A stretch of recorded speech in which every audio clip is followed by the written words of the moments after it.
Abu Bakar Siddiq. Siapa dia? Kenapa surga tidak dimasuki satu orang pun, baik dari Nabi Adam sampai manusia terakhir, kecuali Abu Bakar Siddiq yang pertama? Hadis sahih riwayat Muslim, hadis qudsi. Allah berfirman, sesungguhnya aku mengharamkan surga sebelum kau ya Muhammad, dan umatmu masuk terlebih dahulu ke dalamnya. Jadi yang masuk ke dalam surga itu adalah Rasulullah dan para umatnya dulu, baru para sahabat yang lain. Itu janji Allah dalam detik-detik terakhir kematian Rasulullah. Dalam hadis yang lain Rasulullah juga bersabda, sesungguhnya umatku yang pertama kali masuk ke surga adalah Abu Bakar Siddiq. Jadi orang pertama masuk surga dari Nabi Adam, ada Nabi Ibrahim, ada Nabi Musa, semuanya itu yang paling pertama kali menginjakkan kaki masuk surga adalah Abu Bakar Siddiq. Rasulullah tentunya, tapi Rasulullah kan gak mau keluar dari Firdaus. Sampai ditanya, ya Rasulullah ini surgamu? Enggak. Aina tarakta ummati, kata Rasulullah. Keluar dari surga. Kau taruh di mana umatku, wahai malaikat? Begitu kan? Dan Abu Bakar orang pertama. Kenapa Abu Bakar jadi orang pertama masuk surga? Kenapa? Kenapa juga Rasulullah bersabda, apabila iman satu kota Madinah ditimbang dengan iman Abu Bakar Siddiq seorang, lebih berat iman Abu Bakar Siddiq seorang. Kenapa? Di situ ada Umar bin Khattab, ada Utsman bin Affan, ada Ali bin Abi Thalib, dan ada semua para sahabat. Kenapa? Semua di total. Bukan cuma one by one, di total. Demi Allah masih lebih berat iman Abu Bakar Siddiq seorang. Kenapa? Ada apa ini orang rahasianya nih? Ada apa? Rahasia apa yang dimiliki oleh Abu Bakar Siddiq? Ada apa teman-teman sekalian? Nggak tercantum di kitab. Dia karena begini, nggak ada.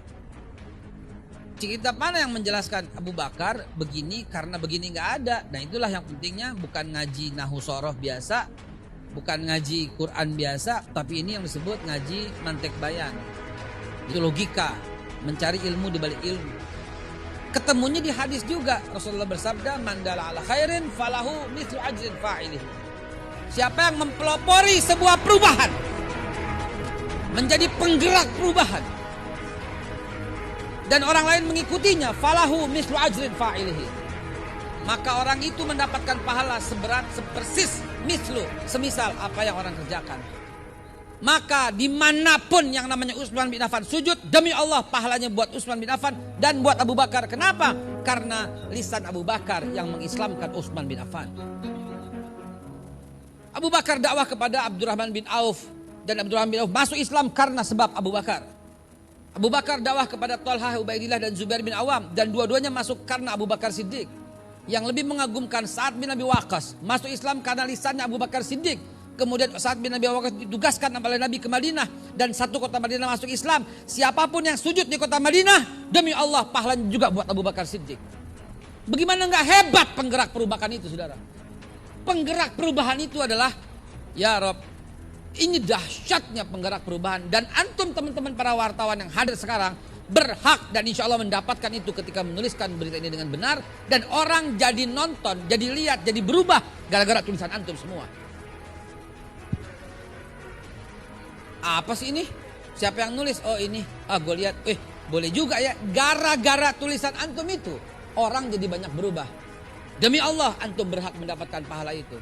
Antumnya udah tidur, lagi santai, lagi buang air, lagi bobo, lagi ngapain aja, tapi pahala terus tercatat oleh rakib sebelah kanan antum. Gara-gara lisan Abu Bakar Siddiq, Utsman bin Affan masuk Islam. Gara-gara lisan Utsman bin Affan, Muawiyah masuk Islam. Dan Muawiyah diutus oleh Utsman bin Affan ke Jepara, Kalingga, kerajaan Kalingga. 646. Dan siapapun yang sujud di Jawa Tengah, Utsman bin Affan dapat pahalanya. Dan jangan lupa Abu Bakar Siddiq juga dapat pahalanya. Coba. Kebayang gak gitu loh. Dari jalur yang lain, Ali bin Abi Thalib langsung dari Rasulullah SAW, tidak melalui Abu Bakar Siddiq. Dan Ali bin Abi Thalib lah yang menyebabkan Islamnya para Ahlul Bait. Dan salah satu di antaranya dalam Bani Umayyah adalah Umar bin Abdul Aziz. Dan beliau mendarat di Palembang. Utusannya atas undangan daripada Raja Sriwijaya, ya, Sri Indra Farman waktu itu. Siapapun yang sujud di Pulau Sumatera, pahalanya dapat Khalifah Umar bin Abdul Aziz dan dapat sampai datuknya yaitu Sayyidina Ali ibn Abi Thalib. Makanya jangan main-main saudara. Penggerak perubahan itu adalah memiliki pahala abadi sepanjang masa.